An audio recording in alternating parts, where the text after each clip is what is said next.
Alors, Toyota met en garde Apple et l'avertit donc qu'il faudra assurer au moins 40 ans d'assistance pour Apple Car. Ouais, attention, Monsieur Toyoda a parlé. Nouvelle déclaration du président de Toyota, du coup, et président de l'association des constructeurs automobiles japonais aussi. Il a déclaré donc jeudi que l'industrie automobile japonaise accueillerait Apple sur le marché à condition que le géant technologique américain soit entièrement responsable de ses services, notamment de l'entretien et de la mise au rebut de ses véhicules. Entrer sur le marché de l'automobile électrique n'est pas un engagement à prendre à la légère, puisque ces véhicules ont une durée de vie de plusieurs dizaines d'années. Il faudra qu'Apple soit en mesure de s'occuper de ces véhicules pendant aussi longtemps. Très bien, d'accord.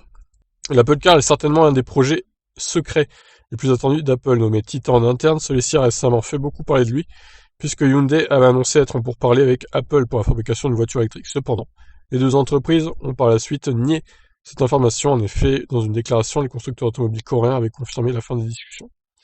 Néanmoins, Chosenbiz a récemment annoncé qu'Apple avait signé des accords avec Kia pour collaborer sur des projets dans ce secteur.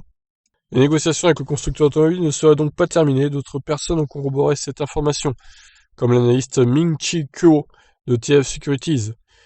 Bon, ça, on l'a déjà vu. Du coup, Toyota semble émettre quelques doutes sur la capacité d'Apple à s'engager dans cette activité sur le long terme. N'importe qui peut fabriquer une voiture s'il a la capacité technique. Mais une fois qu'ils ont fabriqué une voiture, j'espère qu'ils reconnaîtront qu'ils doivent se préparer à 40 ans d'assistance aux clients, a déclaré M. Toyoda. Contrairement à l'électronique grand public, les voitures électriques sont fabriquées et vendues pour durer des années, voire des décennies. Et les clients attendront d'Apple qu'ils les prennent en charge tout aussi longtemps. Apple ne fabriquera pas la voiture tout seul et s'orientera vers un constructeur automobile plus expérimenté. Cependant, il devra tout de même assurer un suivi durable pour ce type de produit. On espère qu'Apple fera finalement le choix de travailler avec Kia. Le constructeur coréen a récemment présenté l'IV6. Bon, ok, ça on l'a déjà vu aussi. On verra, bah écoutez, je ne sais pas avec qui Apple va travailler. En tout cas, Toyota, bon, Toyota qui met en garde Apple, qui se prend un peu pour le patron, là, Monsieur Toyoda. Déjà, Monsieur Toyoda fait des voitures électriques, après on en reparlera, hein. Bon, je suis mauvais angle, ils vont présenter une voiture électrique normalement la semaine prochaine. Donc on verra ce que ça donne. J'espère que ce sera une full électrique, ça sera une hybride rechargeable déjà. J'ai hâte de voir en tout cas ce qu'ils vont nous sortir chez Toyota.